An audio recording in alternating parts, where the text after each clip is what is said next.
नाग पंचमी की कहानी। नाग पंचमी की पौराणिक कथा के अनुसार प्राचीन काल में एक सेठ जी के 7 पुत्र थे। सातों के विवाह हो चुके थे। सबसे छोटे पुत्र की पत्नी श्रेष्ठ चरित्र की, विदुषी और सुशील थी, परंतु उसके भाई नहीं था। एक दिन बड़ी बहू ने घर लीपने को पीली मिट्टी लाने के लिए सभी बहुओं को साथ चलने को कहा तो सभी धलिया और खुरपी लेकर मिट्टी खोदने लगी। तभी वहां एक सांप निकला, जिसे बड़ी बहू खुरपी से मारने लगी। यह देखकर छोटी ने उसे रोकते हुए कहा, मत मारो इसे, यह बेचारा निरपराध है। यह सुनकर बड़ी बहू ने उसे नहीं मारा। तब सांप एक ओर जा बैठा। तब छोटी बहू ने उससे कहा, हम अभी लौट कर आती हैं, तुम यहाँ से जाना मत। यह कहकर वह सबके साथ मिट्टी लेकर घर चली गई और वहाँ कामकाज में फंसकर सांप से जो वादा किया था उसे भूल गई। उसे दूसरे दिन वह बात याद आई तो सबको साथ लेकर वहां पहुंची और सांप को उस स्थान पर बैठा देखकर बोली, सांप भैया नमस्कार।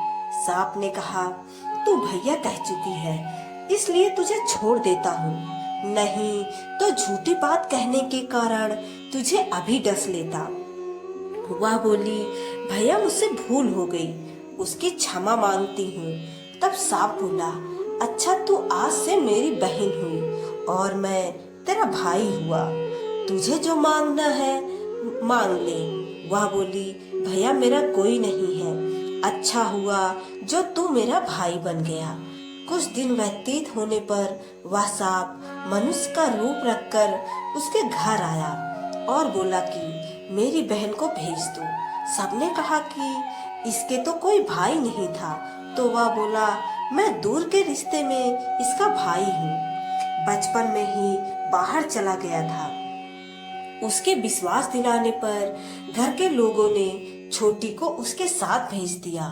उसने मार्ग में बताया कि मैं वही सांप हूँ, इसलिए तू डरना नहीं और जहाँ चलने में कठिनाई हो वहाँ मेरी पूंछ पकड़ लेना। उसने कहे अनुसार ही किया और इस प्रकार वह उसके घर पहुँच गई। वहाँ के धन ऐश्वर्य को देखकर वह चकित हो गई। एक दिन सांप की माता ने उससे कहा, मैं एक काम से बाहर जा रही हूँ, तू अपने भाई को ठंडा दूध पिला देना। उसे यह बात ध्यान में न रही और उसने गर्म दूध पिला दिया, जिसमें उसका मुंह बेतरह जल गया। यह देखकर सांप की माता बहुत क्रोधित हुई, परंतु सांप के समझाने पर चुप हो गई। तब सांप ने कहा कि बहन को अब उसके घर भेज देना चाहिए।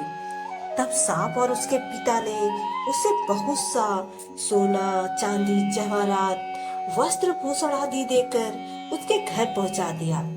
इतना ढेर सारा धन देखकर बड़ी बहू ने ईर्ष्या से कहा, भाई तो बड़ा धनवान है, तुझे तो उससे और भी धन लाना चाहिए। सांप ने यह वचन सुना तो सब वस्तुएं सोने की लाकर दी थी। यह देखकर बड़ी बहू ने कहा, इन्हें झाड़ने की झाड़ू भी सोने की होनी चाहिए। तब सांप ने झाड़ू भी सोने की लाकर रख दी। सांप ने छोटी बहू को हीरा मणियों का एक अद्भुत हार दिया था। उसकी प्रशंसा उस देश की रानी ने भी सुनी और वह राजा से बोली कि सेठ की छोटी बहू का हार यहाँ आना चाहिए। राजा ने मंत्री को हुक्म दिया कि उससे वह हार लेकर शीघ्र उपस्थित हो। मंत्री ने सेठ जी से जाकर कहा कि महारानी जी ने छोटी बहू का हार पहनेंगी, वह उसे लेकर मुझे दे दो। सेठ जी ने डर के कारण छोटी बहू से हार मंगाकर दे दिया। छोटी बहू को यह बात बहुत बुरी लगी। उसने अपने सांप भाई को याद किया और आने पर प्रार्थना की, भैया रानी ने हार छीन लिया है, तुम कुछ ऐसा करो कि जब वह हार उसके गले में रहे तब तक के लिए सांप बन जाए और जब वह मुझे लौटा दे तब हीरो और मणियों का हो जाए। सांप ने ठीक वैसा ही किया। जैसे ही रानी ने हार पहना वैसे ही वह सांप बन गया। यह देखकर रानी चीख पड़ी और रोने लगी। यह देखकर राजा ने सेठ के पास खबर भेजी कि छोटी बहू को तुरंत भेजो। सेठ जी डर गए कि राजा ना जाने क्या करेगा। वे स्वयं छोटी बहू को साथ लेकर उपस्थित हुए। राजा ने छोटी बहू से पूछा, तूने क्या जादू किया है? मैं तुझे दंड दूंगा। छोटी बहू बोली, राजन, दृष्टरा क्षमा कीजिए।